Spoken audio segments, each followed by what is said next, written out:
கொல்லப்பட்டார். சொந்த நாட்டை காப்பது அவரின் இரத்தத்தில் ஊறியிருந்தது. நல்லவர் ஒருவருக்காக யாரேனும் தம் உயிரை கொடுக்க முன்வரலாம். ஆனால் பாவிகளாய் இருந்த போது கிறிஸ்து நமக்காக தம் உயிரை கொடுத்தார் என்கிறார் இந்த பவுல். நாம் அழியாத நிலைவாழ்வை பெற கடவுள் மனித உருவெடுத்து பிறந்து தம் உடலையும் இரத்தத்தையும் கொடுத்து நம் ஆன்மாவை பாதுகாத்துள்ளார். அழிந்து போகும் உடலுக்கு தரும் முக்கியத்துவத்தை மதிப்பை நம் ஆன்மீக வாழ்வுக்கு கொடுக்க நாம் முன்வருகிறோமா? சிந்திப்போம். சிறப்பாக இன்றைய இளம் தலைமுறையினர் இறைவன் அன்பில் இணைந்திடவும் பெற்றோர்கள் அதற்கு ஊன்றுகோலாய் இருக்கவும் நம் உள்ளம் இறைவன் வாழும் இல்லம் என்று உணர்ந்து அவரை உட்கொள்ள இருக்கும் நாம் தூயோராய் வாழ்ந்திட வேண்டி இளையோருக்காய் ஜெபித்து இறை ஆசி வேண்டி இணைவோம் இத்தியாக பள்ளி.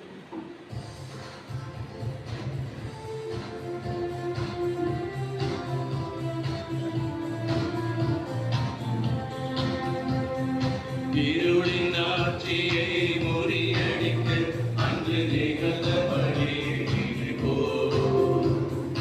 இறைவன் மைந்தரே படி போருடா தன்னை இழந்த தியாக முறை போ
தந்தை மகன் தூயாவியாரின் பெயராலே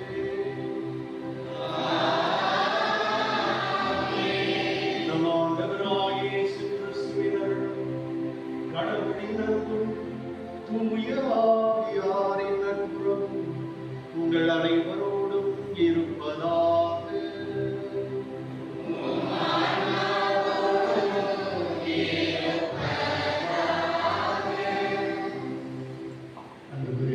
நமக்காக திருப்பதி நிறைவேற்றுகிற அறிஞர் ஆசிர் ஆண்டனி என்று ஆண்டனி பெனடிக்ட் அவர்கள் கடந்த ஆண்டு நம்மிடம் நமக்கு திருப்பதி நிறைவேற்றியிருக்கிறார். ஒரு வீடு இந்த சூழலுக்கு இருக்கிறது. ஒரு அமெரிக்காவிலே பல ஆண்டுகளாக பணிபுரிந்து கொண்டிருக்கிறார். அமெரிக்க அந்த மறை மாவட்டத்திலேயே குருவாக இணைந்திருக்கிறார். எனவே இவர் தன்னுடைய தாயை பார்க்க வரும்போதெல்லாம் இங்கே வருவார். நான் ஒருவனுக்கு குறிப்பிடத்தக்க வகையிலே தமிழக திருவிழாவைக்கு தன்னுடைய பாடல்களினால் இவர் நிறுவூட்டியவர். நாம் பாடுகிற நான் சிறுமுகில் தான் என்ற பாடல் கூட இவர் இயற்றியதுதான். சிறந்த இசை வல்லுநர், சிறந்த மறையுரையாளர். இன்று நமக்காக அந்த திருப்பதி நிறைவேற்றுவது எனக்கும் மிக மகிழ்ச்சியாக இருக்கிறது, உங்களுக்கும் மிக மகிழ்ச்சியாக இருக்கும். இதிலே முனைவர் பட்டம் பெற்றிருக்கிறார். விவிலியத்தில் முனைவர் பட்டம் பெற்று அமெரிக்க குருமடத்தில் அவர் விவிலியத்தை கற்றுக் கொடுத்திருக்கிறார் என்பதெல்லாம் இவருடைய பெருமைக்கு சான்றுகளாக அமைந்திருக்கின்றன.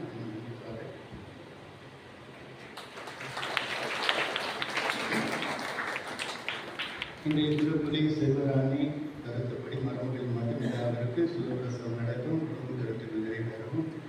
லியோ ஜான் பிரிட்டோ கருத்துப்படி மெரிடித் லியோ அவர்களின் நல்ல உடல்நலனுக்காகவும், பால்சாமி கிட்டிரியம்மாள் கருத்துப்படி திரு இறுதி ஆண்டவர்களுக்கு நன்றியாகவும் உடல்நலனுக்காகவும், ஜேம்ஸ் மைக்கேல் கருத்துப்படி இறுதி சாமி ஆண்மையை பாட்டிக்காகவும், கேட்ரின் லிசி கருத்துப்படி அல்போன்ராஜ் ஆண்மையை பாட்டிக்காகவும், ரவிடீனா கருத்துப்படி நன்றி இருதலாகவும் பிள்ளைகளின் எதிர்கால எதிர்கால நலனுக்காகவும், எலிசபெத் கருத்துப்படி ஜோசப் மாமியை பற்றிக்காகவும், பிரின்ஸ் சோனியாவின் 15ஆம் ஆண்டு திருமண நாள் நிறைவை முன்னிட்டு நன்றிக்குறியாகவும், மகள் ஜானிகா சிபோரா பிறந்த நாளை முன்னிட்டு நன்றிக்குறியாகவும், சனஸ்லா ஸ்டெல்லா கருத்துப்படி மேரி அமிர்தசாமியின் ஆண்மையை பற்றிக்காகவும், கிளாரா குளோரி கருத்துப்படி முக்ததாஸ் கரோலின் நல்ல சுகத்துடன் ஊருக்கு வந்ததற்கு திரும்பி ஆண்டவருக்கு நன்றியாகவும், இறந்த அனைவரின் ஆன்மாவின் நிலைப்பாட்டிற்காகவும், அல்போன்சோ கருத்துப்படி பேட்ரிக் தாஸ் மற்றும் குடும்பத்தில் இருந்த அனைத்து ஆன்மாவின் நிலைப்பாட்டிற்காகவும், கிறிஸ்டோபர் இன்பன் கருத்துப்படி மகள்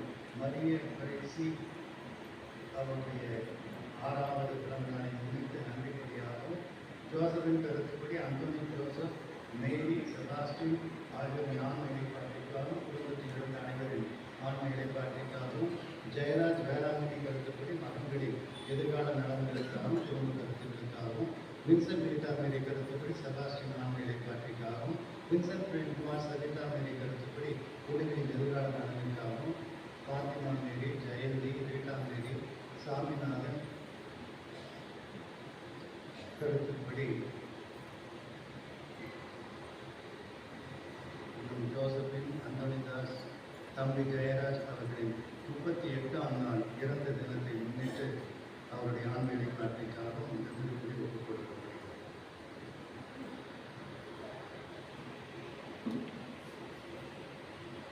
என்னை பற்றி நிறைய சொல்லிட்டார், அதனால அதிக எதிர்பார்ப்பு இருக்கும். ஏமாந்து போயிடாதீங்க. ஆண்டவர் நம்மளை நிறைவாக ஆசீர்வதிப்பார். உங்களுடைய வாழ்த்துக்கும் உங்களுடைய வரவேற்புக்கும் நன்றி.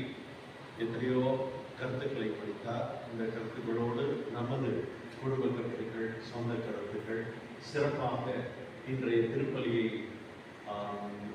ஏற்று நடத்தும் இந்த இளம் உள்ளங்கள், இளைஞர்கள், ஜோனபா கம்யூனிட்டியினுடைய கருத்துக்களுக்காகவும் தொடர்ந்து ஜெபிப்போம். நம் பாவங்களை ஏற்று மனம் நடத்துவோம். எல்லாம் வல்ல இறைவனிடமும்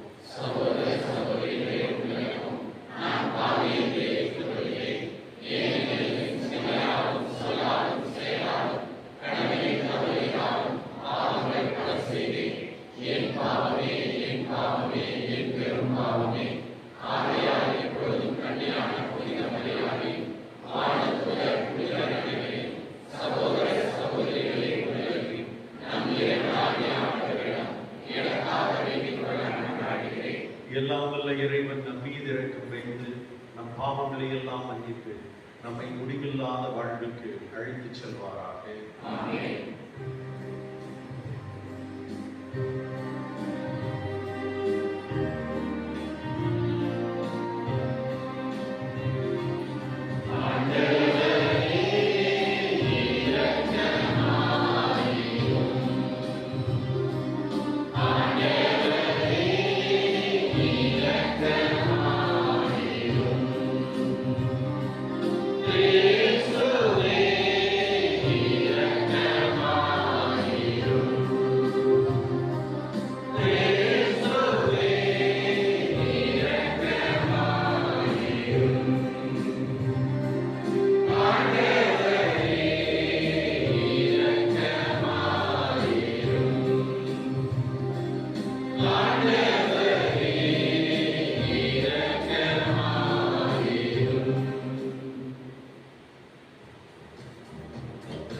Good.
எல்லா வகை மனித எதிர்பார்ப்புகளையும் கடந்து உன் வாக்குறுதிகளை பெற்றுக் கொள்வோமாக. உம்மோடு தூயாவியாரின் ஒன்றிப்பில் இறைவனாய் என்றென்றும் வாழ்ந்து ஆட்சி புரிகிற எங்கள் ஆண்டவரும் உம் திருமகனுமாகிய இயேசு கிறிஸ்து வழியாக உம்மை மன்றாடுகின்றோம்.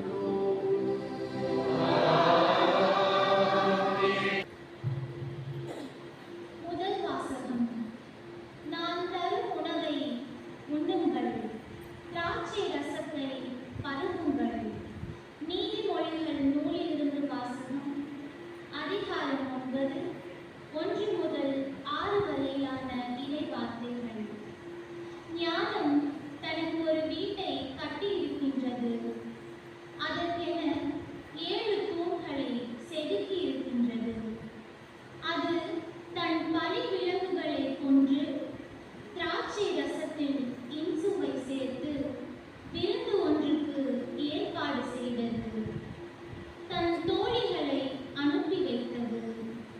நகரின் உயரமான இடங்களில் நின்று அறியா பிள்ளைகளே இங்கே வாருங்கள் என்று அறிவிக்க செய்தது. மதிகேடருக்கு அழைப்பு விடுத்தது. வாருங்கள், நான் தரும் உணவை உண்ணுங்கள். நான் கலந்து வைத்துள்ள திராட்சை ரசத்தை பருகுங்கள். பேதுமையை விட்டுவிடுங்கள், அப்பொழுது வாழ்வீர்கள். உணவை அடையும் வழியில் செல்லுங்கள் என்றது. ஆண்டவரின் அருள்வாக்கு.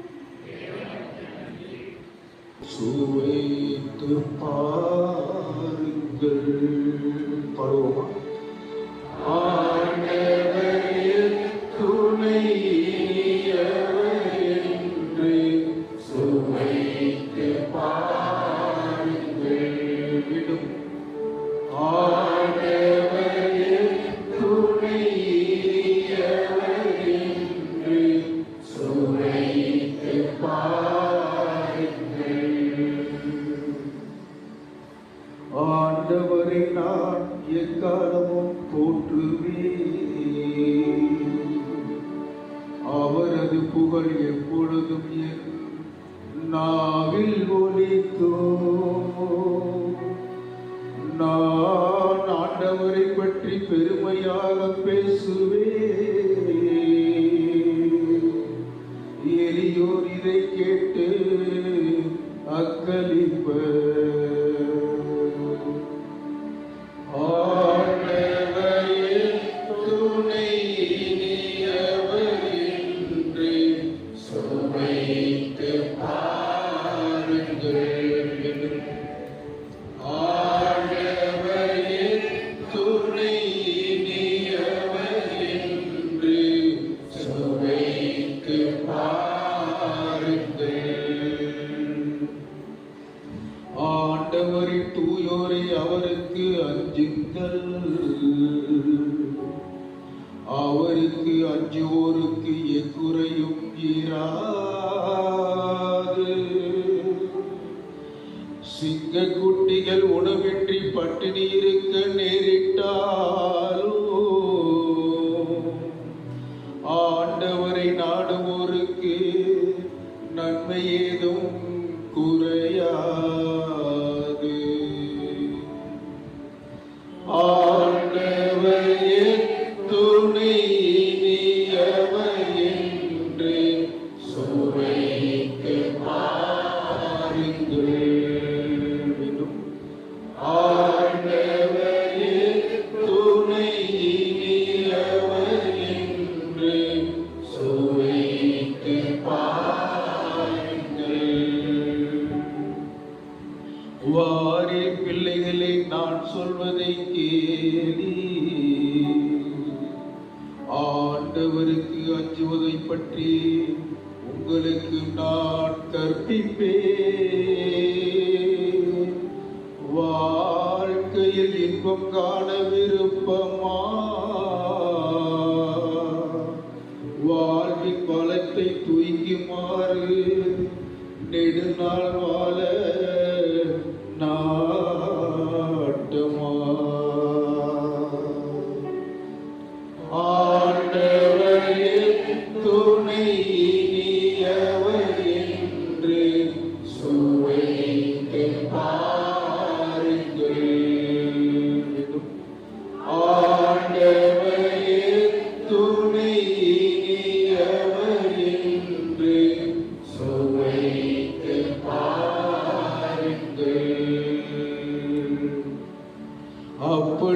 உள்ளத்தில் தீச்சொல்லி நின்று உண்ணாவை காத்திடு.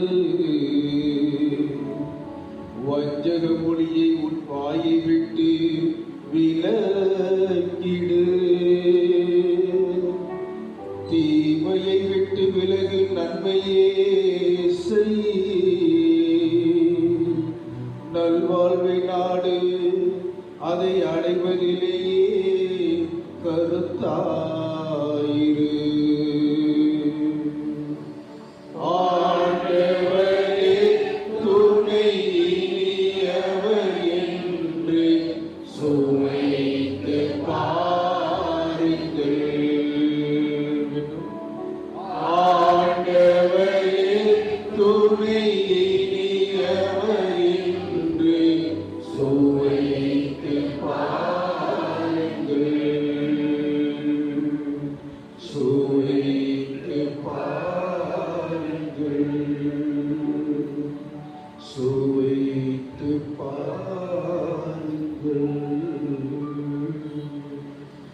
இரண்டாம் வாசகம். ஆண்டவருடைய திருவுளம் யாது என புரிந்து கொள்ளுங்கள்.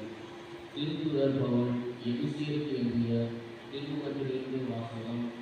அதிகாரம் 5 15 வரையிலான இறைவாக்குகள். சகோதர சகோதரிகளே, உங்கள் நடத்தை பற்றி மிகவும் கருத்தாயிருங்கள். ஞானமற்றவர்களால் வாழாமல் ஞானத்தோடு வாழுங்கள். இந்த நாட்கள் கொள்ளாதவை, ஆகவே காலத்தை முற்றும் பயன்படுத்துங்கள்.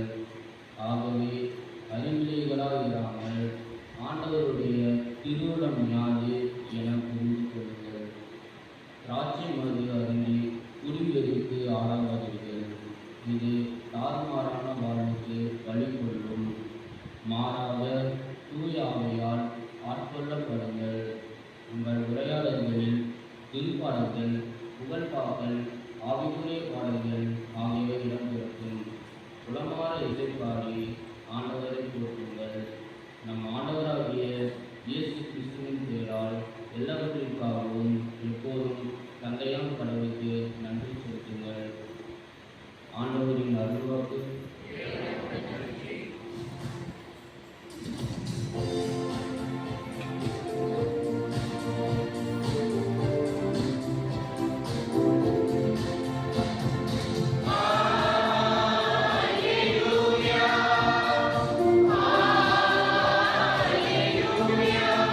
சதையை உண்டு எனது இரத்தத்தை குடிப்பவர்கள் என்னோடு இணைந்திருப்பர், நானும் அவர்களோடு இணைந்திருப்பேன்.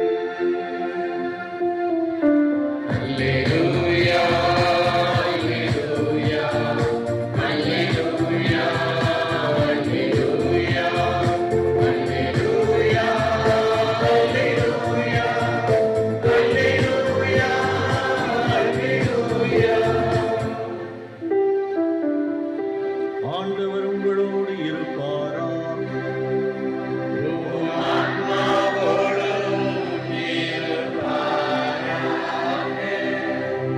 யோவான் எழுதிய நற்செய்தியிலிருந்து வாசகம். ஆண்டவரே, மாற்றி உமக்கே.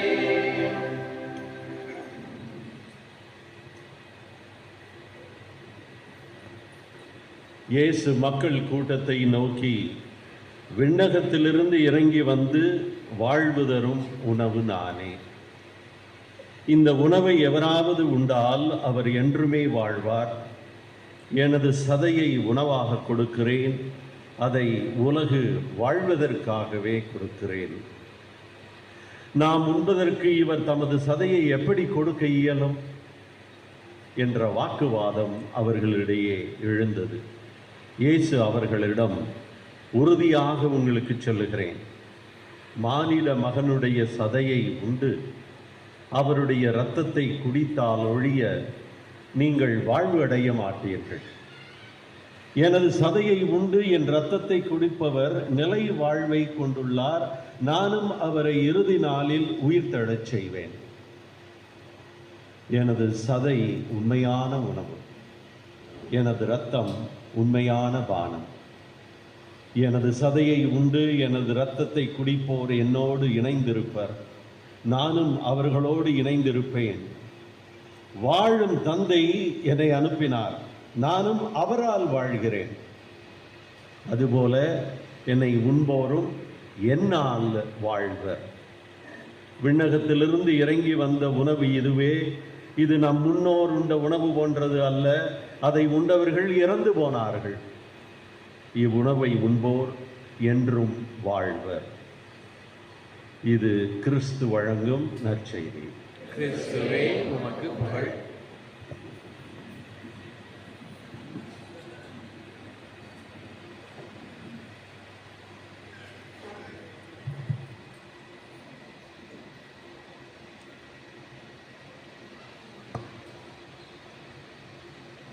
அன்பார்ந்தவர்களே,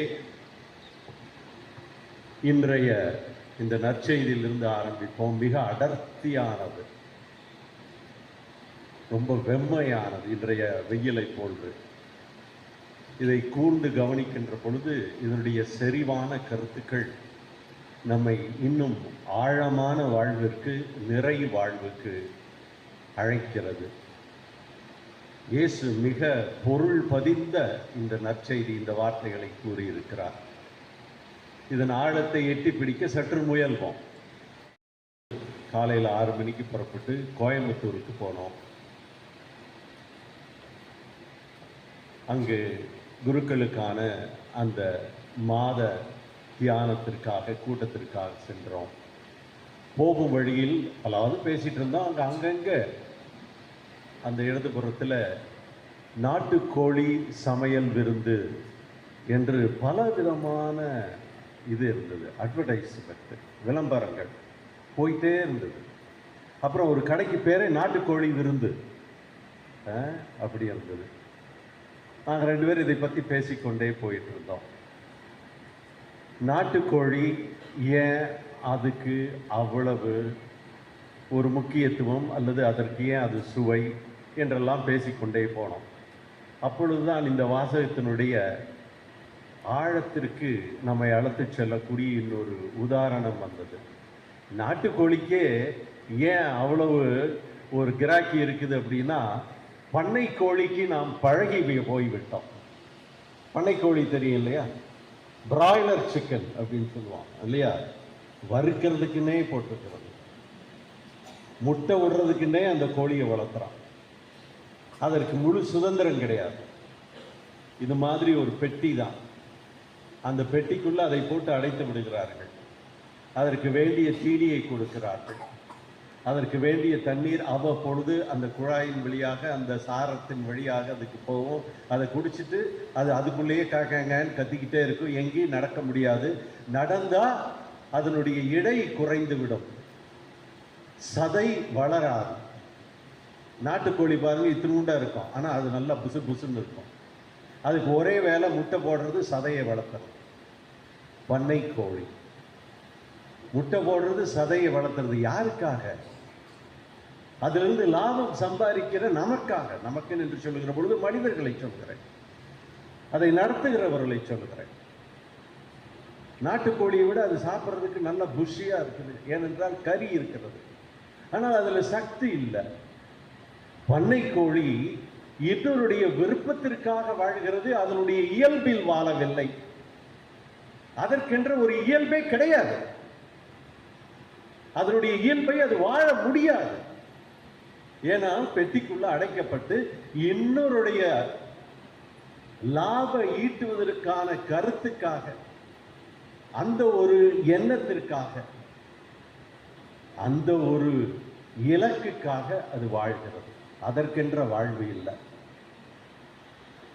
இயல்பான வாழ்வு நமக்கு ஆண்டவர் கொடுத்திருக்கிறார். அதைத்தான் நாம வாழ அழைத்துக் கொண்டே இருக்கின்றார். ஆனால் நாம் வாழும் சூழ்நிலைகளும் பல வேளைகளிலே நம்மை பண்ணை கோழிகளாக மாற்றிவிடும். பண்ணை கோழிகளாக மாற்றிவிடும். இன்னும் ஒரு சிறிய உதாரணத்தை கூறிவிட்டு நான் இன்னும் இதில் இருந்து போகிறேன். ஜப்பான் நாட்டில் ஒரு தோட்டக்கலை இருக்கிறது. அந்த தோட்டக்கலைக்கு பேரு பன்சாய்.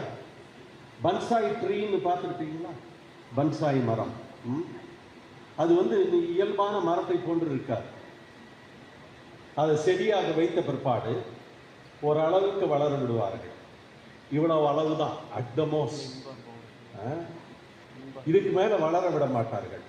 வளர வளர அதனுடைய கிளைகளையும் இலைகளையும் வெட்டி விட்டு கொண்டே இருப்பார்கள்.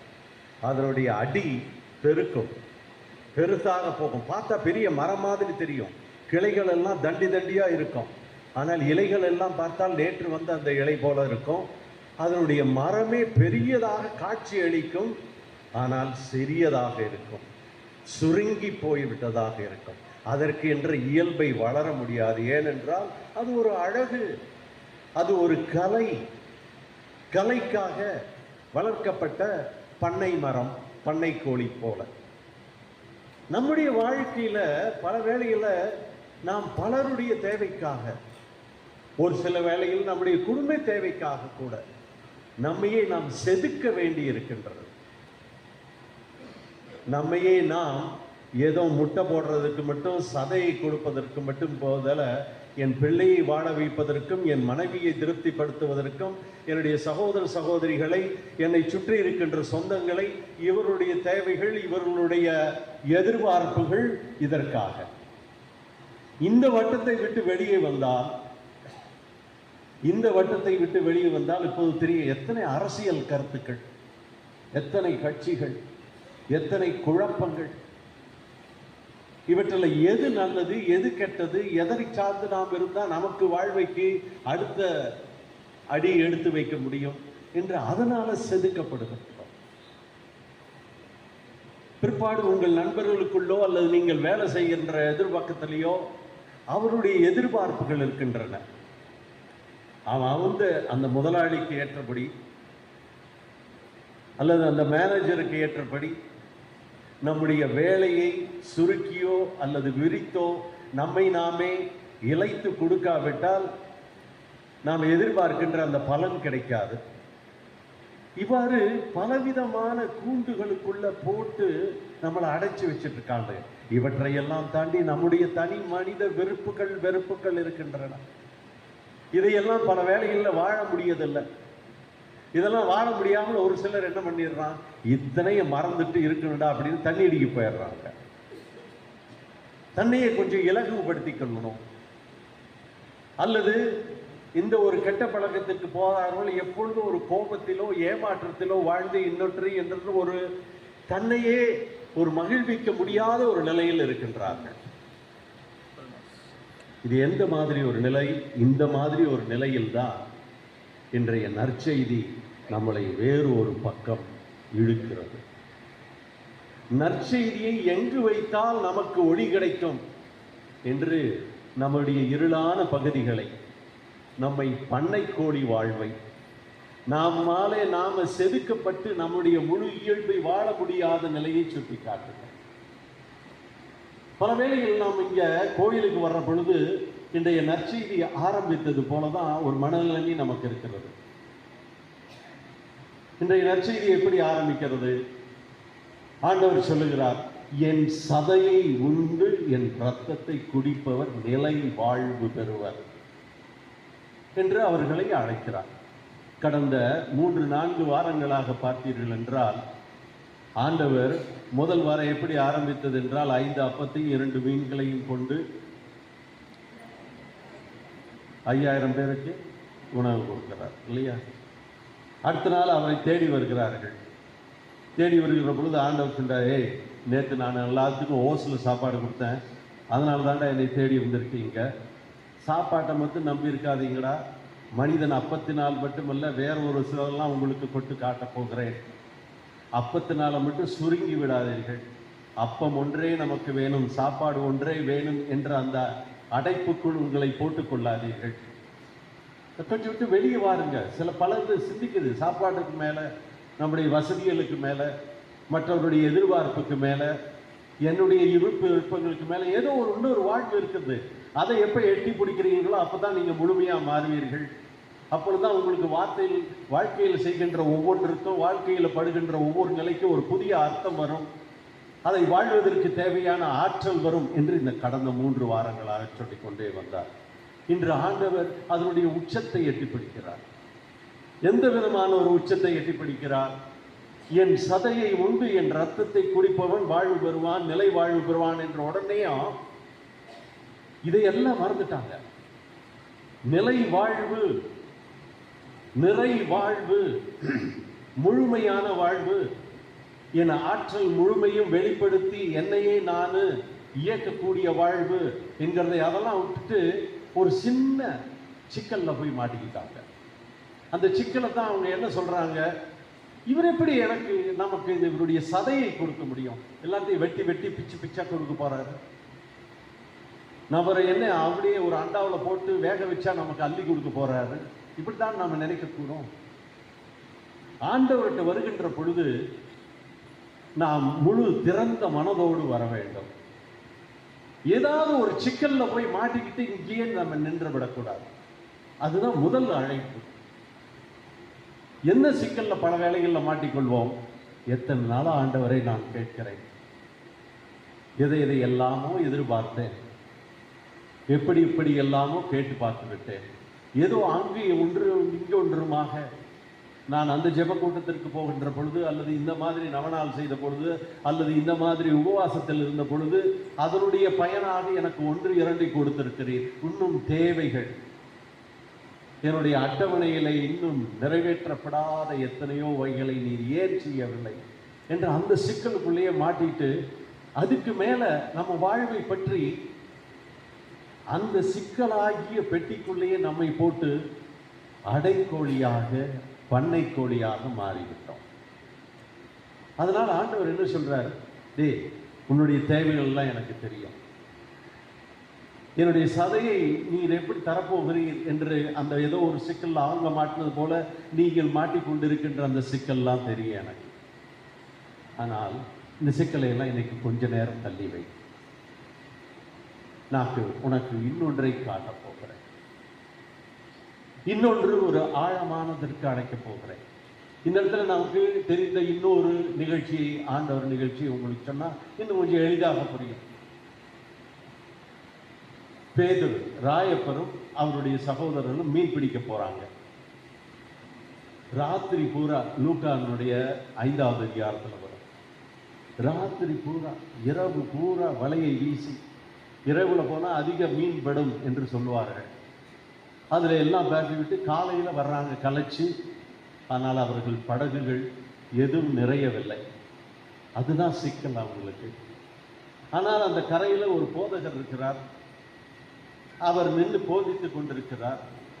இயேசு, மக்கள்லாம் கூடிக்கிட்டே இருக்காங்க, மக்கள்லாம் நெருங்குறாங்க.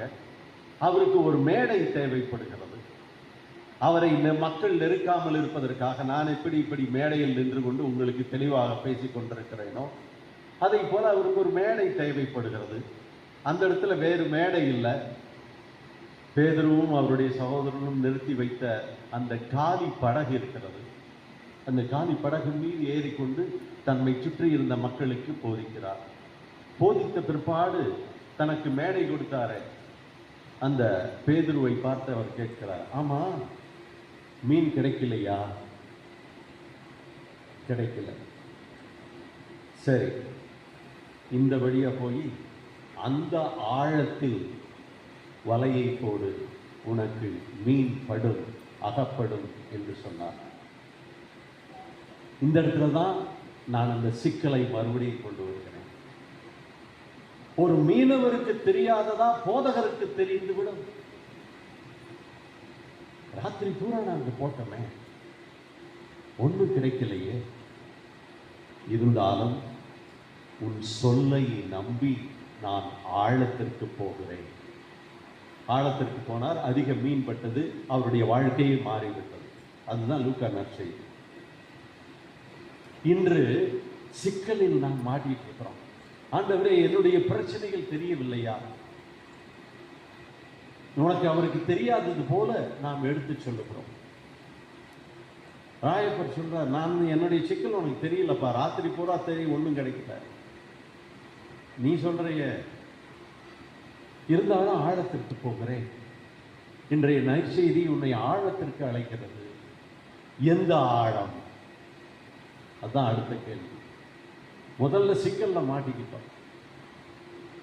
ஆழம், என்ன ஆழத்திற்கு நம்மை அழைக்கிறது, அதுதான் அடுத்த செய்தியாக இருக்கிறது. அதுல பலவிதம் சொல்லலாம், ஆனால் ஒரு சில வார்த்தைகள் மட்டும் இருக்கணும். பலதை சொன்னோம் அப்படின்னா உங்களை சாயந்தரம் மட்டும் இங்கேயே உட்கார வச்சிருங்க, அப்புறம் சாமியார் தான் சோறு போடணும் உங்களுக்கு. ஆகையினால ஒரு சிலதை மட்டும் எடுத்துக்கொள்வோம். எனது சதை உண்மையான உணவு, எனது ரத்தம் உண்மையான பானம். எனது ரத்தத்தை குடிப்போர், எனது சதையை உண்டு வாழ்வோர் என்னோடு இணைந்திருப்பர், நானும் அவர்களோடு இணைந்திருப்பேன். வாழும் தந்தை என்னை அனுப்பினார், நானும் அவரால் வாழ்கிறேன். அதை போல என்னை உண்போரும் என்னால் வாழ்வார். இதுல 2 பகுதி இருக்கு. நான் உங்களோடு இணைந்திருப்பேன், நீங்கள் என்னால் வாழ்பவர்கள். முதல்ல இணைந்திருப்பேன் என்று சொன்னார், பின்னாடி என்னால் வாழ்பவர் என்று சொன்னார். இந்த என்னால் வாழ்பவரை எடுத்துக்கொள்வோம் முதல்ல. அப்ப இணைந்திருப்பதனுடைய செயல் நன்றாக புரியும். தந்தை என்னை அனுப்பினால் அவரால் நான் வாழ்கிறேன், அதை போல நான் உங்களை அனுப்புகிறேன், என்னால் நீங்கள் வாழ்வீர்கள். இந்த சிக்கல்னு சொல்றேனே, அதுலதான் இந்த அடிப்படை கேள்வி இருக்கு. நீங்க எதனால் வாழ்ந்து கொண்டிருக்கின்றீர்கள்? எது உங்களை வாழ வைக்கிறது? அல்லது பல வேளைகளில் இது எதுக்கு செத்தே போயிடலாம்ப்பா அப்படின்னு பல விதத்தில் நாம் நினைப்போம். எது உங்களை அந்த அழுத்தத்திற்கு கொண்டு சென்று வாழ வைக்க முடியாமல் சாவை கூட தேர்ந்தெடுத்துக் கொள்ளக்கூடிய, விருப்பத்தோடு சாவை கூட நோக்கி செல்லக்கூடிய அந்த மனநிலைமை எங்கிருந்து வருகிறது? எதனால் வாழ்கிறீர்கள்? அல்லது எது உங்களை வாழச் செய்கிறது? எதனால் இந்த கோயிலில் உட்கார்ந்து இருக்கிறீங்க? எதுக்காக உங்களை உட்கார்ந்துருங்க? எதுக்காக இந்த பாடலை எழுப்பி கொண்டிருக்கின்றோம்? ஆண்டவர் சொன்னார், தந்தையினால் நான் வாழ்கிறேன். வாழ்கிறாயா? நீ சிலுவையில் கடைசியில் செத்துத்தானே போனீர்.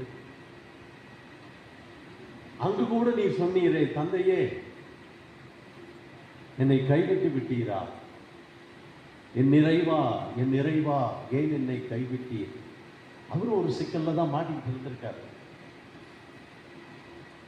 இருந்தாலும் அடிப்படை உள் மனதில் அந்த சிலுவையை கூட, அந்த மகா பெரிய சிக்கலை கூட வாழ்வின் நேரமாக மாற்றுகின்ற நேரம் எது? தந்தையை உன் கையில் என் ஆவியை ஒப்படைக்கிறேன். இதோ எனக்கு கீழே இருக்கிறாங்களே, அவங்க எல்லாம் எனக்கு சவால் விடுகிறார்கள். சிலுவை விட்டு இறங்கி வா, உனக்கு இருக்குது. இவன் இறந்தவனையும் உயிர்ப்பித்தவன், ஆனால் தற்போது சிலுவையை விட்டு இறங்கி வர முடியவில்லை. இறங்கி வா, உன்னை நான் நம்புகிறேன்.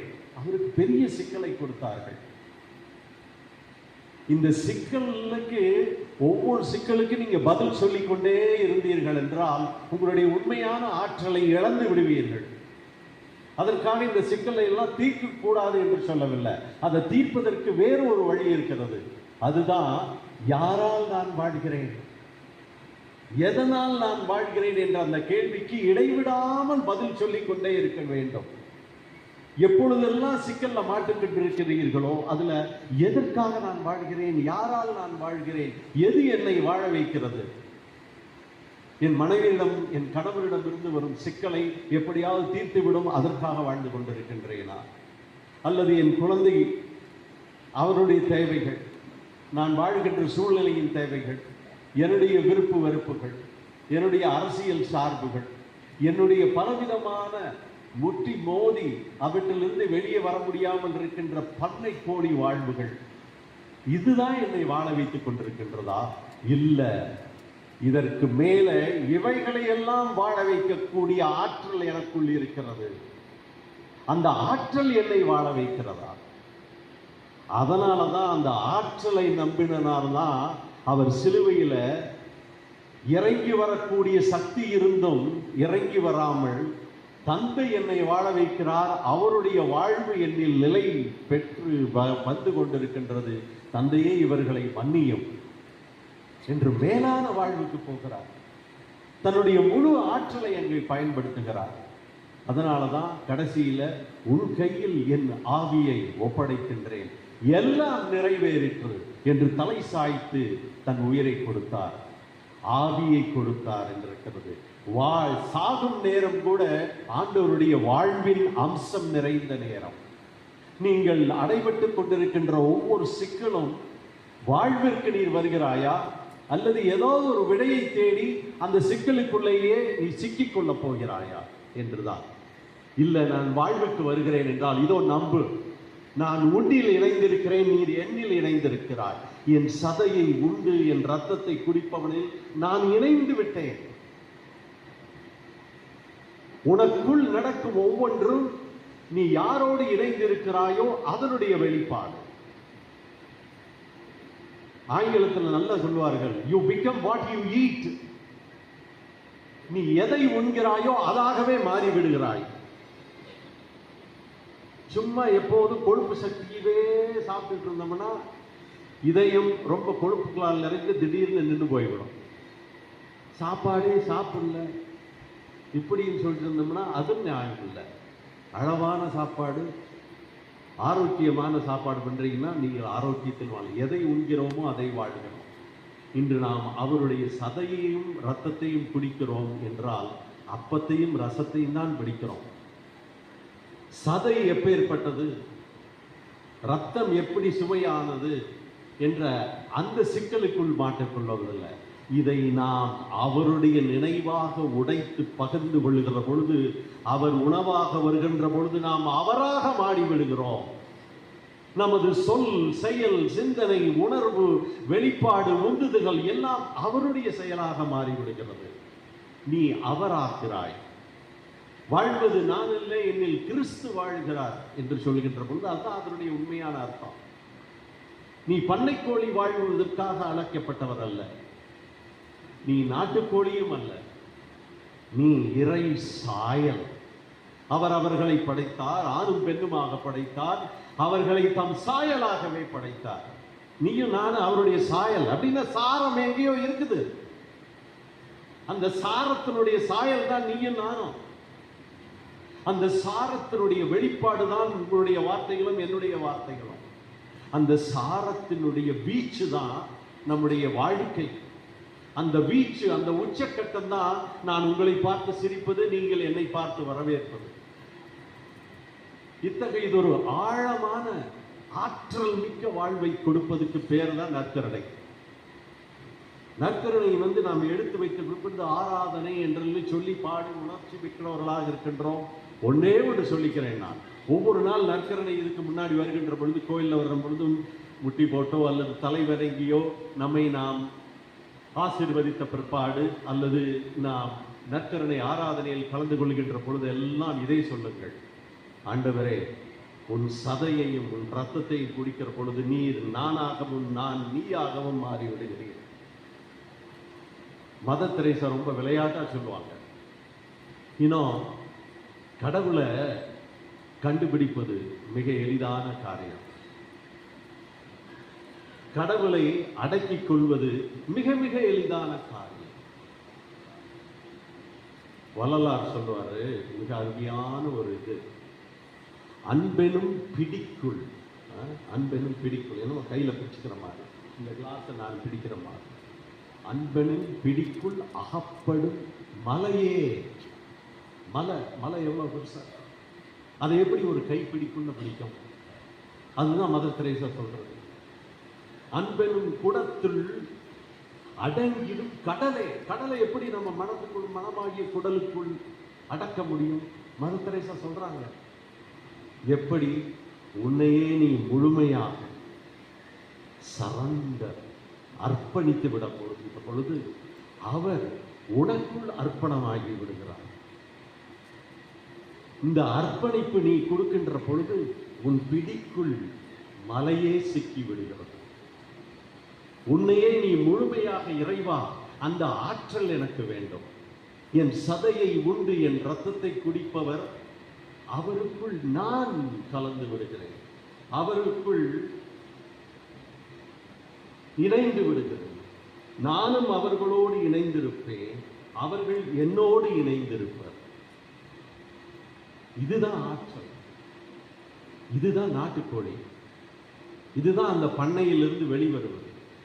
இதுதான் நாம் வெறும் முட்டைக்காக மட்டும், சதைக்காக மட்டும் வாழ்வதல்ல, உண்மையிலே மேலான என் முழுமையை வாழ்வது, நிறை வாழ்வை வாழ்வது. ஆண்டவர் இன்னொரு இடத்துல அழகா சொல்லுவார், யோவானுக்கு எழுதிய நற்செய்தி 10:10 சொல்லுவார். மிக மிக அழகாக சொல்லுவார். அந்த இடத்துல வந்து தன்னை ஆயனாக சித்தரிப்பார். தன்னுடைய ஆயனான நான் ஆயன், எனக்கு பின்னாடி நீங்க வருகின்ற ஆடுகள், உங்களுக்காக என் உயிரை கொடுக்கிறேன், இந்த ஆடுகளுக்கு நான் வாழ்வு கொடுப்பதற்காக வந்தேன். அந்த வாழ்வு கொடுப்பதற்காக வந்தேன்னு அதோடு நிறுத்தி விடுவதில்லை. வாழ்வு கொடுப்பதுன்னா நீ நாட்டுக்கோழியாக இருக்கலாம், இல்லை பண்ணை கோழியாக இருக்கலாம், பன்சாய் ட்ரீயாகவும் இருக்கலாம், பழம் கொடுக்கும் ட்ரீயாகவும் மாறலாம். ஆஹா, வாழ்வு கொடுப்பதற்காக மட்டுமல்ல, என் ஆடுகளுக்காக நான் வாழ்வை கொடுக்க வந்தேன், அந்த வாழ்வை நிறைவாழ்வாக தர வந்தேன். அங்கதான் நாம வாழ்ந்துட்டு இருக்கிறோம். நற்கருணை என்பது நிறைவாழ்வு. உன்னை முழுமையாக, நீ கஷ்டப்படுவ, அந்த கஷ்டத்துல இருந்து எல்லாம் ஆண்டவர் தூக்கி எறிந்துருவார், உடனே நிறைவாழ்வு. நீ இன்பப்பட்டு கொண்டிருக்கின்றாய், அந்த இன்பத்தை இன்னும் கொஞ்சம் கூட்டி தருவார், அதுதான் நிறைவாழ்வு. இதெல்லாம் நம்முடைய கற்பனை, நம்முடைய கற்பனை. ஆனால் நம்முடைய முழு நிறை வாழ்வு என்பது ஆண்டவர் கையில், அவருடைய சாயலாக அந்த சாரத்தை நாம் முழுமையாக வாழ்வோம். அந்த உங்களை எல்லாரும் அவருடைய சாயலாக படைத்தார் என்றால் அந்த சாரத்தினுடைய பிரதியாக ஜெராக்ஸ் எங்கே எடுக்கப்படும் என்று சொல்லி போட்டிருப்பாங்க இல்லையா? ஜெராக்ஸ் எடுப்புன்னா அதுக்கு முன்னாடி நீங்க என்ன பண்ணணும், அந்த கடைக்குள்ள போன பிற்பாடு உங்களுடைய எதை காமிக்க வேண்டும், நீங்க எதை எடுக்கிறீங்களோ அந்த பிரதியை காமிக்க வேண்டும். அந்த பிரதியினுடைய நகல் தான் வெளியே வரும். ஆண்டவர் தான் உங்க பிரதி, நீங்க தான் அவருடைய நகல். இந்த நற்கருணை தான் உங்களை ஜெராக்ஸ் எடுத்து அனுப்புது. ஒவ்வொரு தடவையும் வர்ற பொழுது ஜெராக்ஸ் மிஷினுக்குள்ள வர்றீங்க, அல்லது அவரே ஜெராக்ஸ் மிஷினா முழுமையாக தப்புகிறார். ஒரே ஒரு சின்ன உதாரணத்தோடு இன்றைய ஆண்டவருடைய ஆன்மீக ஆற்றலை புரிந்து கொள்ளும். ஒரே ஒரு சின்ன உதாரணம். அது என்ன என்றால், வானத்திலே ஊர்ந்து செல்லும் விமானத்தை பார்த்துருக்கிறீங்க, எல்லாரும் பார்த்துருக்கோம் இல்லையா? ஒரு சிலர் அதில் பயணப்பட்டிருக்கிறார்கள். அதில் ஏறி உட்கார்ந்த பிற்பாடு அதனுடைய ஓடுதளம் இருக்குதுல்ல, அந்த ரன்வே என்று சொல்லுவாங்க இல்லையா, அதில் தானே ஓடி அப்படியே சரியா பார்த்துருக்கீங்க இல்லையா? இல்லது இப்போ படத்துல எல்லாம் பார்த்துருப்பீங்க, அப்படி ஓடி போய் அந்த ஓடுதளம் வந்து ஒரு 2 மைலுக்கு இருக்கும், அல்லது 2.5 கிலோமீட்டருக்கு இருக்கும். 1.5 கிலோமீட்டருக்குள்ள ஆரம்பித்து முழுமையாக அதை இயக்கப்படுகிறது பொழுது எல்லா சக்திகளையும் அந்த ஓடுகின்ற, அதை சுற்றுகின்ற அதற்கு கொடுத்து விடுவார்கள். அது 1.5 கிலோமீட்டருக்குள்ள 160 மைல் வேகத்தை எட்டி பிடிக்க வேண்டும். 1.5 கிலோமீட்டருக்குள்ள எத்தனை வேகத்தை அதை எட்டி பிடிக்க வேண்டும்? 160, அதாவது 100 மைல் வேகத்தை எட்டி பிடிக்க வேண்டும். 120 கிலோமீட்டர். அதை எட்டி பிடித்ததற்கு பிற்பாடு விமானி மேலே அப்படியே ஏற்றுவார். பல வேளைகளில் நான் நினைத்தது உண்டு, இந்த ஏரோப்ளேன் தான் 160 கிலோமீட்டர் வேகத்தில் போகுது, அப்ப அதை பஸ் மாதிரியே ஓடிட்டு போயிட்டு வந்துட்டு இருக்கலாம்ல? சரிதானே? புரியுதா நான் என்ன சொல்ல வர்றேன்? அதையும் ஒரு பஸ் மாதிரியே நிலத்திலேயே ஓடிட்டு போயிட்டு இருக்கலாமே? இல்ல, ஏரோப்ளேன் பறக்கிறதுக்காகத்தான் உருவாக்கப்பட்டது. இப்படி பஸ் மாதிரி இத்தனை வேகத்தில் போகுதுன்னு நிலத்திலேயே ஓடுறதுக்காக உருவாக்கப்பட்டது அல்ல. அது பஸ் மாதிரியே ஓடிட்டு இருந்ததுன்னா அது பண்ணைக்கோழி வாழ்வு. நீங்களும் நானும் பறப்பதற்காக உருவாக்கப்பட்டவர்கள், ஆண்டவருடைய சாயலுக்காக உருவாக்கப்பட்டவர்கள்.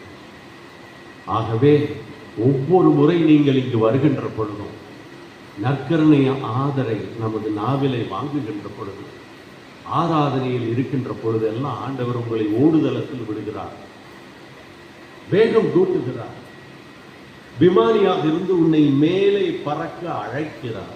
அதுதான் நற்கருணை ஆராதனை. உன்னுடைய முழு இயல்பை வாழ, சும்மா ஊர்ந்து கொண்டே இருக்காதே. சிக்கலிலே மாட்டி பண்ணை கோழி வாழ்வை வாழ்ந்து விடாது. என்னை ஏற்றுக்கொள், என்னிடம் நீ சரணாகதியாகிவிடு. நீ என்னில் இணையும் பொழுது நான் முன்னிலேயே இணைந்து வருகிறேன்.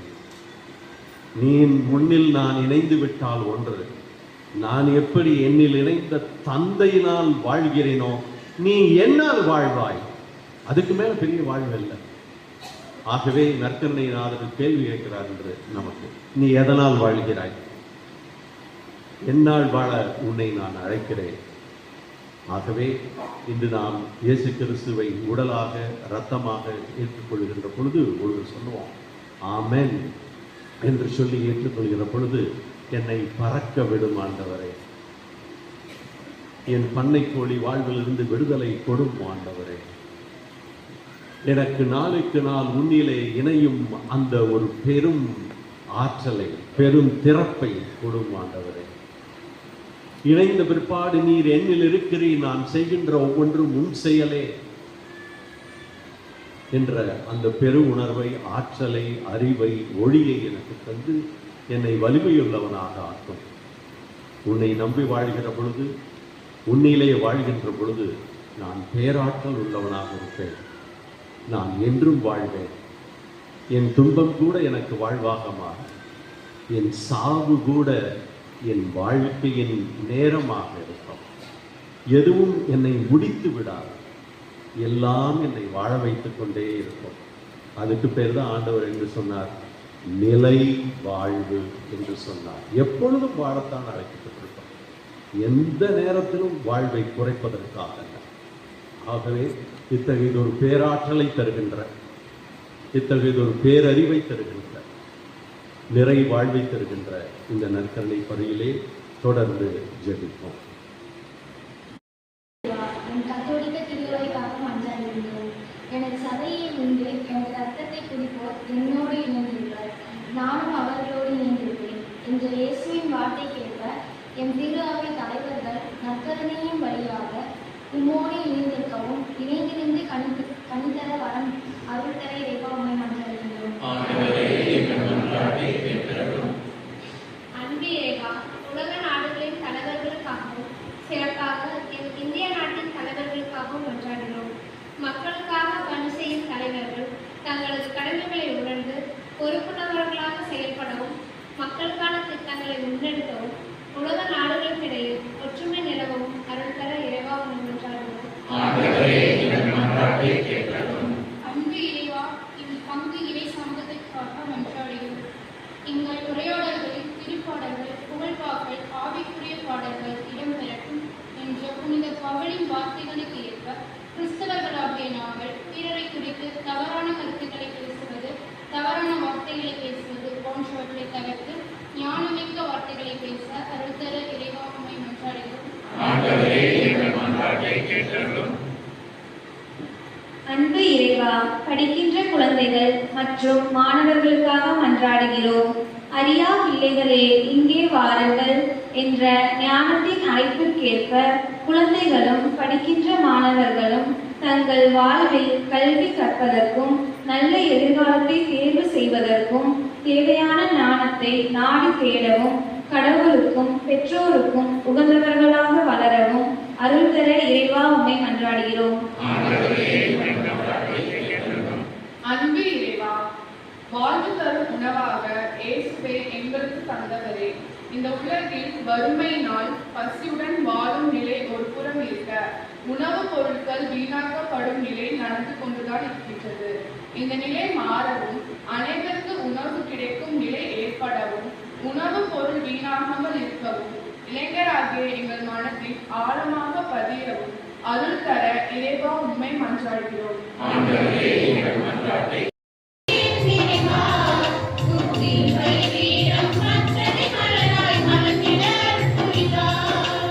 எடுத்து வருகிறேன், கொடுத்து வருகிறேன், நீக்கிட என் இறைவா. உன் திருப்பலி பீடம் மற்றதை மலராய் மணந்திட அருள் புரிவா.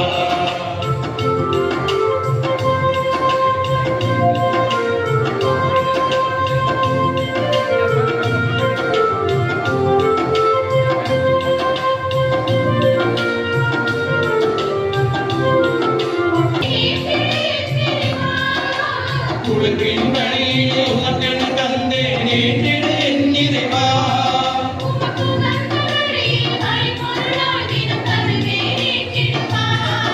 என்னை தருவேன் ஏற்றிடுவார். தருவேன்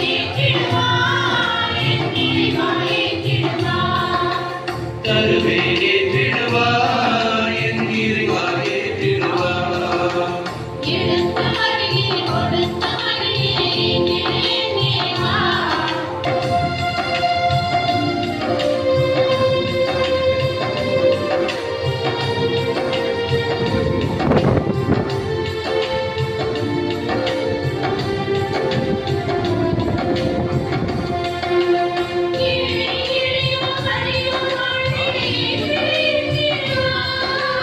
ஏழை எளியோர் மரியோர் வாழ்ந்திட ஏற்றிடு என் இறைவா.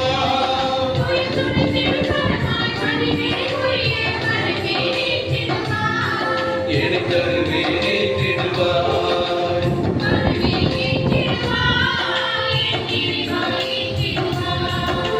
வருவேன் ஏற்றிடுவார், என் இறைவா ஏற்றிடுவார்.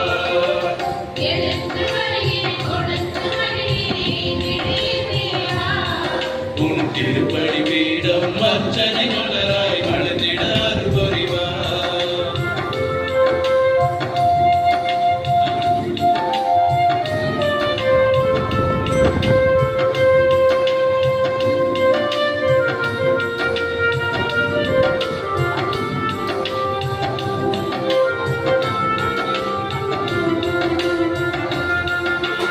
உழைப்பின் கனியில் உமக்கென தந்தேன் ஏற்றிடு என் இறைவா.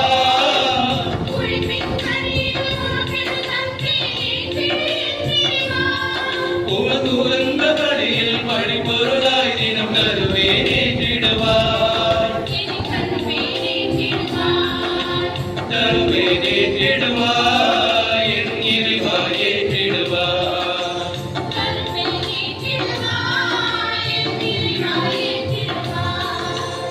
எடுத்து வருகிறேன் கொடுத்து மகிழ்கிறேன் ஏற்றிடு என் இறைவா. உன் திருப்படி பீடம் அர்ச்சனை மலராய் மலர்ந்திட அருள் புரிவார்.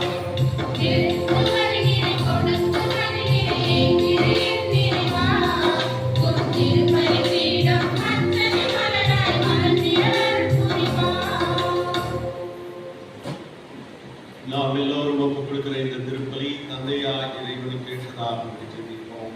ஆண்டவர் உமது திருப்பெயரின் புகழ்ச்சிக்காகவும் மாட்சிக்காகவும் நமது நன்மைக்காகவும் புனித திரு அவை அனைத்து நலன்களுக்காகவும் உமது கையிலிருந்து இப்படியே ஏற்றுக்கொள்வாராக.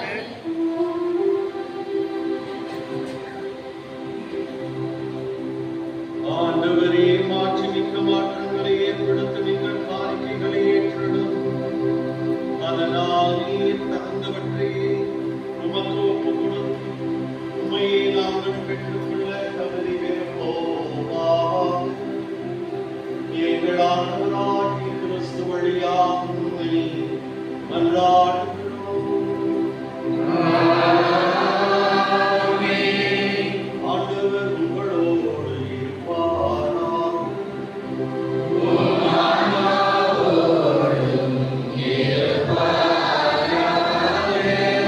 இதயங்களை ஆண்டவரிடம் எழுப்புங்கள்.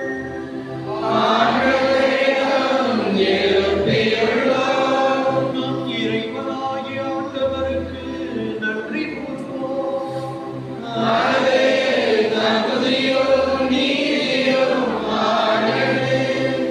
ஆண்டவரே தூயவரானவரே, என்றும் உள்ள எல்லாம் வல்ல இறைவா, எந்நாளும் எவ்விடத்திலும் நாங்கள் உமக்கு நன்றி செலுத்துவது மெய்யாகவே தகுதியும் நீதியும் ஆகும்.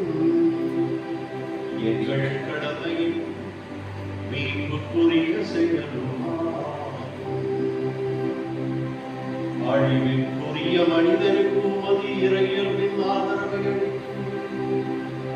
மேலும் மனிதரின் சாகும் தன்மையை வினிபோக்கும் மருந்தாக பயன்படுத்தி நாங்கள் எவ்வாறு அழிவுற்றோமோ அவ்வாறே எங்கள் ஆண்டவராகிய கிறிஸ்து வழியாக எங்களுக்கு மீட்பு அளிக்கின்றீர். இவை அனைத்தாலும் அளவற்ற ஆட்சி உமக்கே உரியது.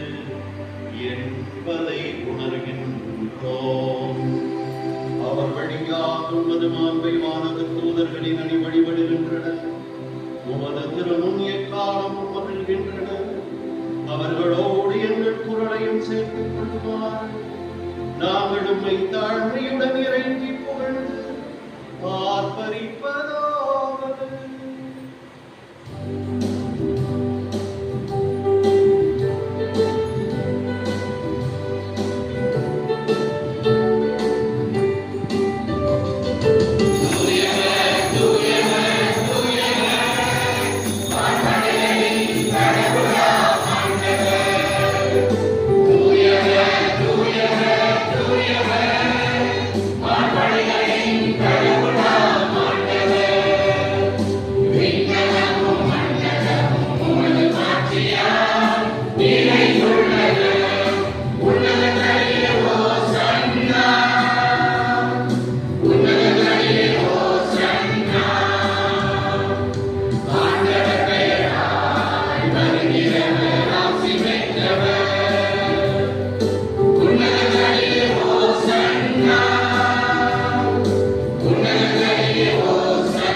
ஆண்டவரே, நீர் மெய்யாகவே தூயவர், தூய்மை அனைத்திற்கும் ஒன்று.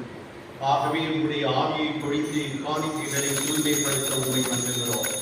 இவ்வாறு எங்கள் ஆண்டவரே கிறிஸ்துவின் உடலும் இரத்தமுமாக எங்களுக்கு இவை மாறுவனவாக.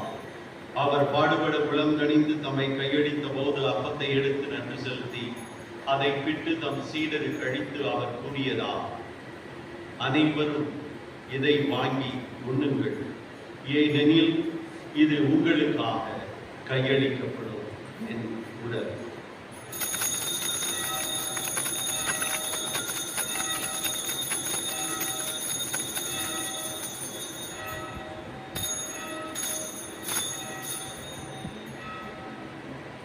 அவனமே இரவு விருந்தை அருந்திய பின் கிண்ணத்தையும் எடுத்து உமக்கு நன்றி கூறி தம் சீடருக்கு அளித்து அவர் கூறியதாம், அனைவரும் இதிலிருந்து பெற்று பருகுங்கள், ஏனெனில் இது புதிய நிலையான உடன்படிக்கைக்கான என் இரத்தத்தின் கிண்ணம். இது பாவ மன்னிப்புக்கென்று உங்களுக்காகவும் பலருக்காகவும் சிந்தப்படும். இதை என் நினைவாக செய்யுங்கள்.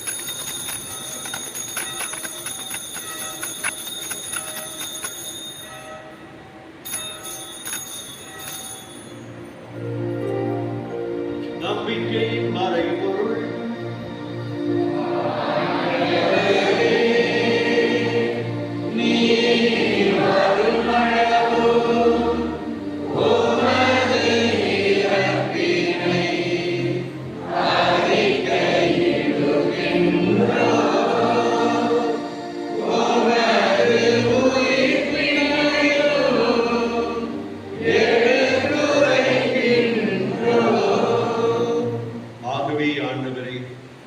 கிறிஸ்துவின் இறப்பினையும் உயிர்ப்பினையும் நினைவு கூர்ந்து வாழ்வு தரும் அப்பத்தையும் மீன்பழிக்கும் கிண்ணத்தையும் உமக்கு ஒப்புக் கொடுக்கின்றோம். உம் திருமுன் நின்று ஊழிய புரிய தகுந்தவர்களை எங்களை ஏற்றுக்கொண்டீர். எனவே உமக்கு நன்றி செலுத்துகின்றோம். மேலும் கிறிஸ்துவின் உடலிலும் இரத்தத்திலும் பங்கு கொள்ளும் எங்களை தூய ஆவியால் ஒன்று சேர்க்க வேண்டும் என உம்மை தாழ்மையுடன் கொண்டாடுகின்றோம். இறைவா, உலகெங்கும் பரவியிருக்கும் உமது திரு அவையை நினைவு கூர்ந்தனர். எங்கள் திருத்தந்தை பிரான்சிஸ், எங்கள் ஆயர் தாமஸ் அக்வீனாஸ், எல்லா திருநிலையினர் ஆகிய அனைவரோடும் உமது திரு அவை அன்பில் நிறைவு பெறச் செய்கிறார். மேலும் உயிர்த்தரும் எதிர்நோக்குடன் துயில் கொள்ளும் எங்கள் சகோதர சகோதரிகளையும்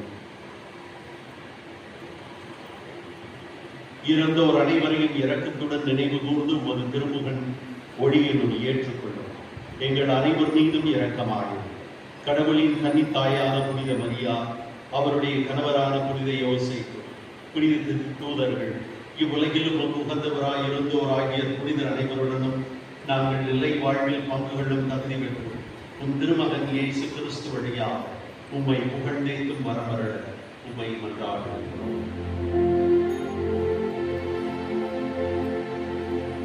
இவர் வழியாக இவரோடு எல்லாம் வல்ல இறைவனாகிய தந்தையே, யாவியாய் எல்லா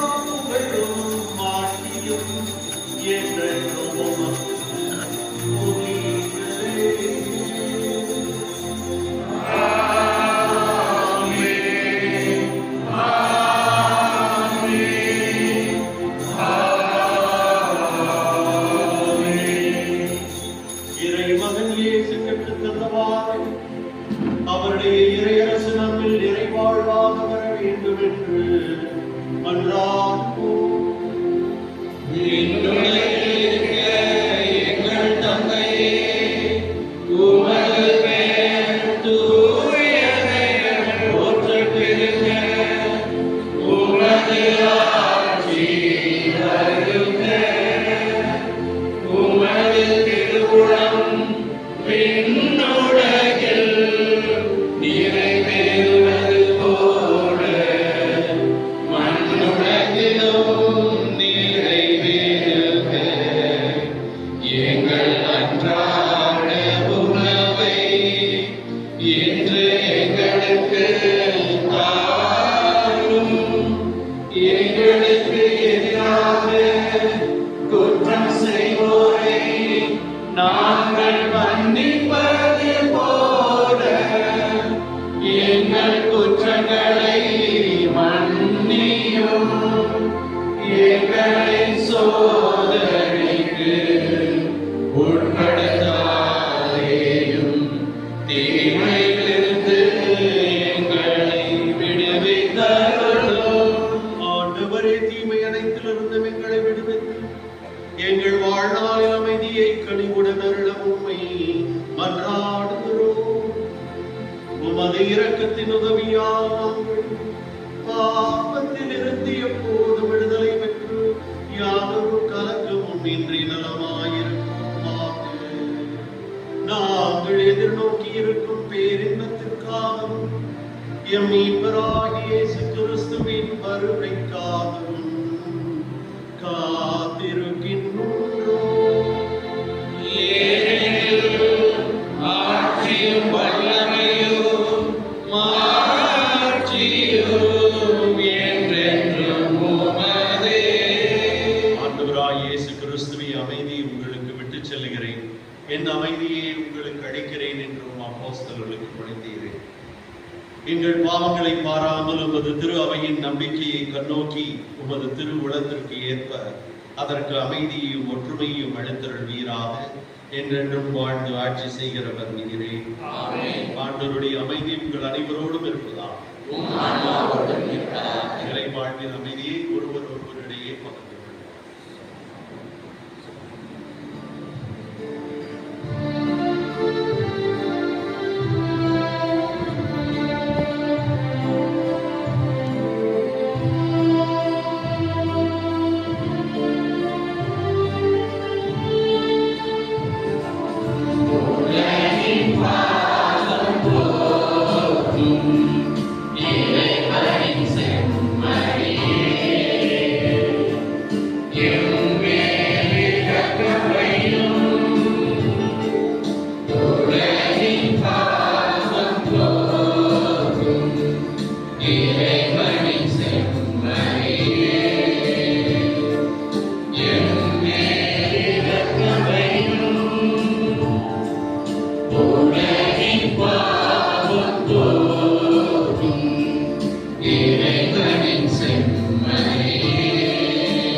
இதோ இறைவனின் சமரி, உலகின் பாவங்களை போக்குகிறவர். தமது சதையாலும் ரத்தத்தாலும் நம்மோடு இணைந்து நாம் அவரால் வாழ நமக்கு ஆற்றல் படுத்துகிறவர். இவருடைய திருவிருந்துக்கு அழைக்கப்பட்ட நாம் அனைவரும் பெயர் பெற்றவர்கள்.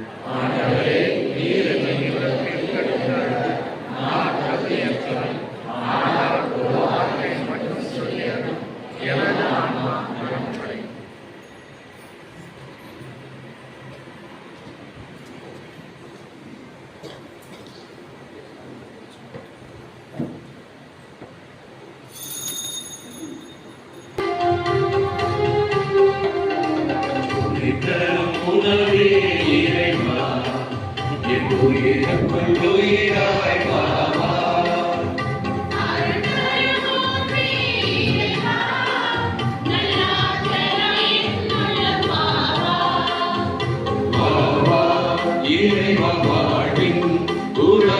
என்னுயிர் இயேசுவே பாவா.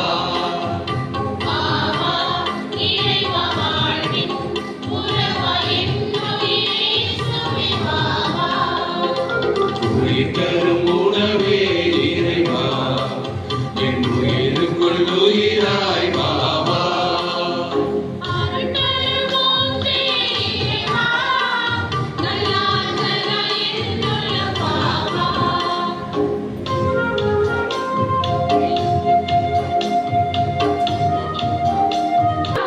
பாவா இறைவா வாழ்வின் உறவா என்னுயிர் இயேசுவே பாவா.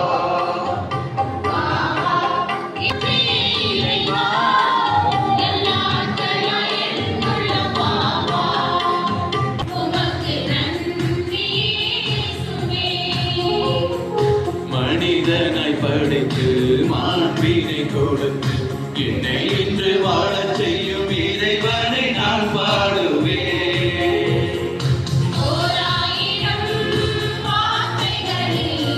ஓராயிரம் வார்த்தைகளில் தீராது எங்கள் நன்றி.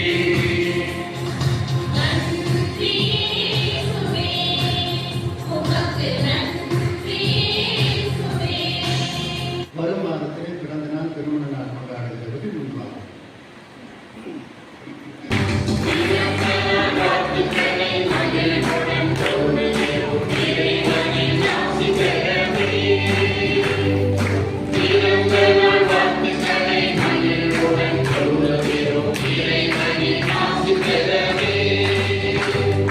வாழ்கவே வாழ்கவே பல்லாண்டு வாழ்கவே, வாழ்கவே வாழ்கவே பல்லாண்டு வாழ்கவே.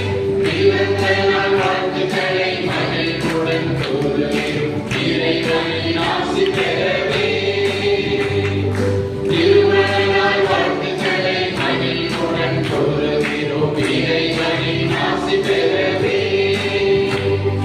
வாழ்கவே வாழ்கவே பல்லாண்டு வாழ்கவே, வாழ்கவே வாழ்கவே பல்லாண்டு வாழ்கவே.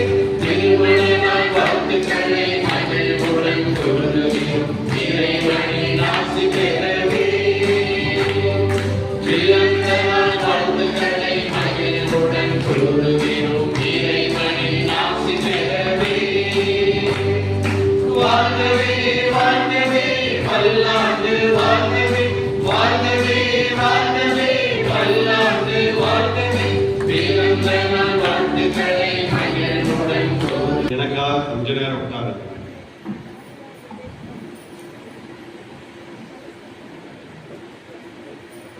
நண்பரும் உங்களுடைய பங்கு தந்தையுமான சுந்தர் அவர்களை என்னை அழைத்த போது நான் சொன்னேன், நான் கொஞ்சம் அதிகமாக பிரசங்கம் வச்சிருவேனே என்று. அவர் சொன்னார் 9:30 மட்டும் போகலாம் அப்படின்னு சொன்னார். மணி 9:36, அதாவது அந்த கடிகாரத்தில். நான் எல்லாம் முடிச்ச போது 9:25. அதுக்கப்புறம் நீங்கள் இந்த மாதிரி எல்லாம் கொண்டாட்டம்லாம் கொண்டாடுவீங்க, அப்புறம் மேலே இத்தகைய நீண்ட ஒரு அறிவிப்புலாம் இருக்கு என்று எனக்கு தெரியல. ஆகவே என் மீது தவறு இல்லை. நீங்கள் ஏதாவது தவறுன்னா உங்கள் பங்கு தந்தையிட்ட போய் முட்டிக்கிங்க, மோதிக்கிங்க, அது உள்ள பிரச்சனை. ரைட், அதெல்லாம் ஒரு புறம் இருக்க. நான் எதற்காக உட்கார சொன்னேன் என்றால், இத்தகைய ஒரு எளிமையான ஒரு முன்னுரைக்கு பிற்பாடு ஒரு முக்கியமான செய்தியை உங்களோடு பார்த்து கொண்டிருக்கிறேன். மிக அழகாக உங்கள் பங்கு தந்தையோடு சேர்ந்து இந்த கொண்டாட்டுதலை, நற்கருணை திருவிருந்து கொண்டாட்டத்தை, திருப்பலி பூசை சொல்கிற கொண்டாட்டத்தை ஒரு ஆன்மீக அனுபவமாக ஒவ்வொரு வாரமும் மாற்றிக்கொண்டிருக்கிறீர்கள்.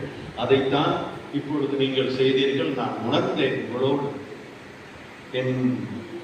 அதாவது இந்த மயிர் சிலுக்கும் என்று சொல்வார்கள் அல்லவா, அவை கூச்சல் இருக்கு. அந்த மாதிரி நேரங்கள் எனக்கு பல வித இந்த இதில் ஏற்படுத்தியது. அழகாக பாடுகிறார்கள், பீடச்சிறார்கள். பிற்பாடு உங்களுடைய இளம் கன்னியர்கள், காளைகள், இவங்கெல்லாம் சேர்ந்து இந்த திருப்பலியை சிறப்பித்தது. பிற்பாடு நற்கருணை விருந்தை அதை பெற்றவருக்கு கொடுக்கின்ற அந்த பணியாளர்கள், வாசகர்கள் எல்லாரும் சேர்ந்து மிக அருமையான இந்த கொண்டாட்டத்தை சும்மா கொண்டாடுறதில்லை, ஆன்மீக அனுபவமாக மாற்றினீங்க. அதற்கு ஒரே ஒரு உதாரணத்தை மட்டும் இப்போ சொல்றேன். அந்த தூயவரை பாடினீங்கல்ல, தூயவர் மறுபடியும் எல்லாரும் சேர்ந்து பாடுவோம். அந்த தாளத்தோடு போட்டு தூயவர் தூயவர் எல்லாரும் இந்த கோயிலை அப்படி சேர்த்துக்கணுமா? நீங்களும் உட்காருங்க.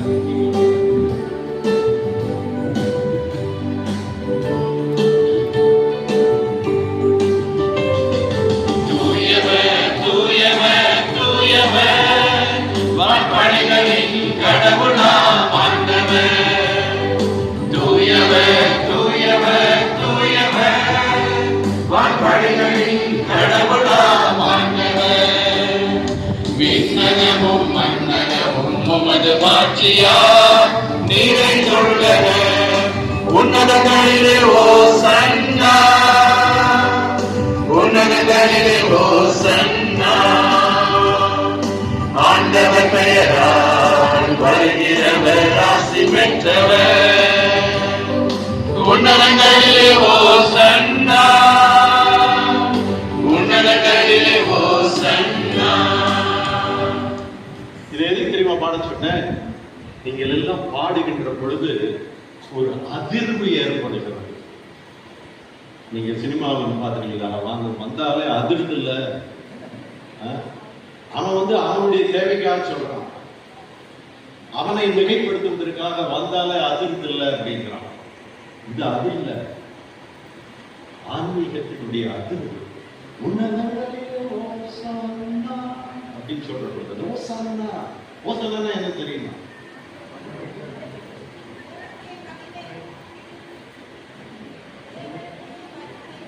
இறைவனுக்கு மகிமை. அப்படி எடுத்துக்கலாம்.